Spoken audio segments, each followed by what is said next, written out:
Mahesh ji, set पर तकरीबन कितनी बार आप रेणुका जी को रेड रोज देते थे? यहाँ आपके ठीक सामने।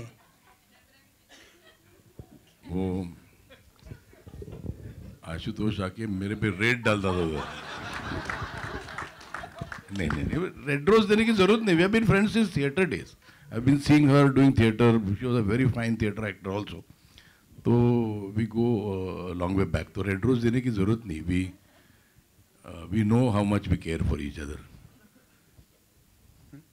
आणि आपल्या सगळ्यांना माहिती की ते देव माणूस आहेत. येस. आपण प्रश्नोत्तर आता इथे थांबवतो आहे. मी अंजुलिका भागचंदानी.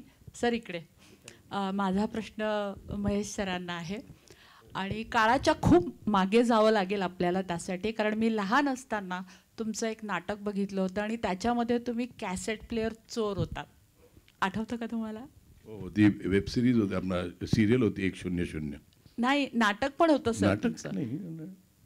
हा सिरीज होती. करेक्ट, सिरीज होती.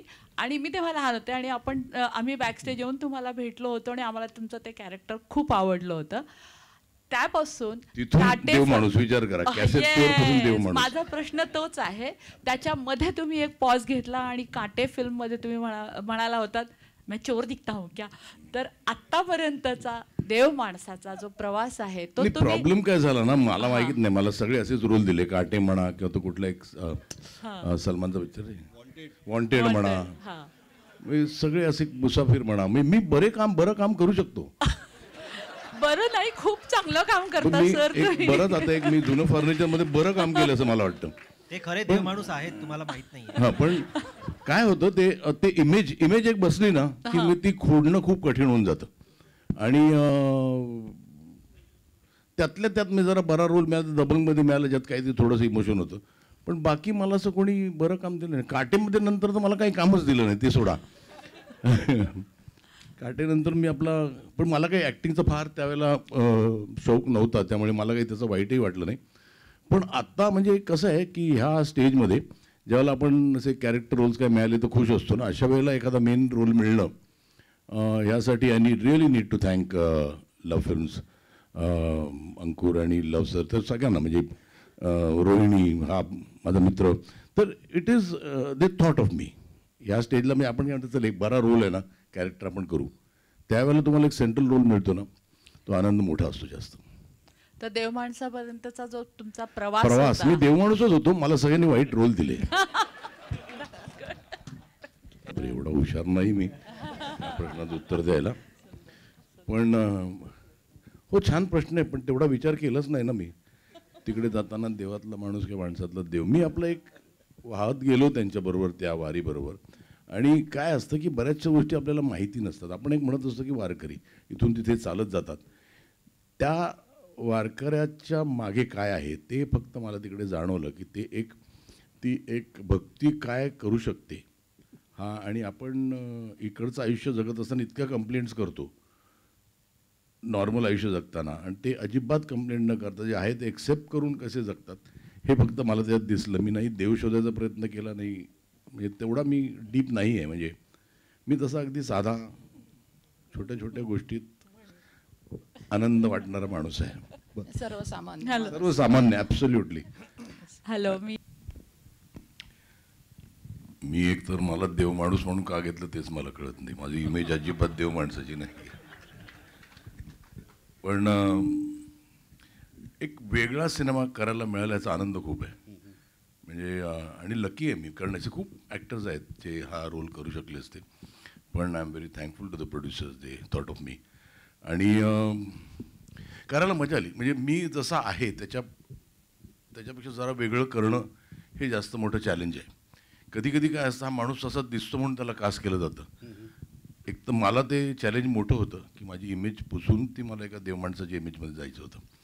आणि खूप खूप चांगला सिनेमा, म्हणजे कॉमन मॅनचा सिनेमा आहे. आणि तो जो प्रॉब्लेम येतो त्याला, तो इथे कोणालाही येऊ शकतो आणि ते कसा फेस करतो हा सिनेमा आहे. जसं तेजस म्हणाला, फार त्याचं सांगता येणार नाही ट्रेलरच्या व्यतिरिक्त, पण I will take away the pleasure of the audience सांगितलं तर. पण करताना एक खूप बरं वाटलं. बरं, त्यात Renuka, I know Renuka since theatre days. म्हणजे 40 वर्ष झाले असतील. पण कधीच असं आलं नाही की आम्ही एकत्र काम करू कधी. पण आय एम व्हेरी फॉर्च्युनेट की ह्या सिनेमात आलं ते. म्हणजे टिपिकल कॉमेडी बिमेडी काहीतरी करायला लागलं नाही, नशीब ते. पण खूप मजा आली पिक्चर करायला. आणि बाकी टीम सगळीच चांगली होती. त्यामुळे बरं, सुबोध, सिद्धार्थ, अभिजित सगळीच टीम चांगली होती. त्यामुळे मजा आली. तुम्ही मगाशी प्रेक्षकांच्या प्रतिसादाबद्दल म्हणालात, तर 25 तारखेपासून तो मिळणारच आहे. पण वारकऱ्याच्या भूमिकेत पण तुम्ही पहिल्यांदाच आहात. हो, माळकरी आणि त्याच्यात माळकरी आणि त्याच्यामध्ये सो त्याबद्दल थोडं, आणि पांडुरंग हे गाणं नाही, ज्यावेळी- काय असतं की मला हे फार माहिती नव्हतं. म्हणजे आपण ती दर आषाढ एकादशी आधी ती वारी बघतो. दरवेळेला मी विचार करतो ही शूट करायला हवी, आणि दरवेळी असं म्हणतं की नाही पुढच्या वर्षी करू. ह्या वर्षी लकीली ती दुसरी वारी असते जी पंढरपूरहून मला वाटतं इथे जाते ना, कुठली ती वारी, आळंदीला जाते, परतीची वारी. ती वारी नेमकी आमच्या शूटिंगच्या वेळेला होती. बरं, मला तसा मी आळस आहे, म्हणजे मी चालण्या बिळण्याच्या बाबतीत मला यांनी सांगितलं असं त्यांच्याबरोबर चालायचं आहे. तर म्हटलं चला जरासा रिलक्टंटली चालत चालत गेलो. पण इट वॉज सो शॉकिंग की when I was walking with them, we walk nearly 3-4 kilometres, आणि कळलंही नाही आम्ही कधी चाललो ते. आणि मग ते अख्खाच त्यांचा तो प्रोसेस, ते सकाळी पहाटे सुरू केलेलं, त्यामुळे त्यांचं ते एक सकाळीचा नाश्त्याचा जो प्रोसेस होता.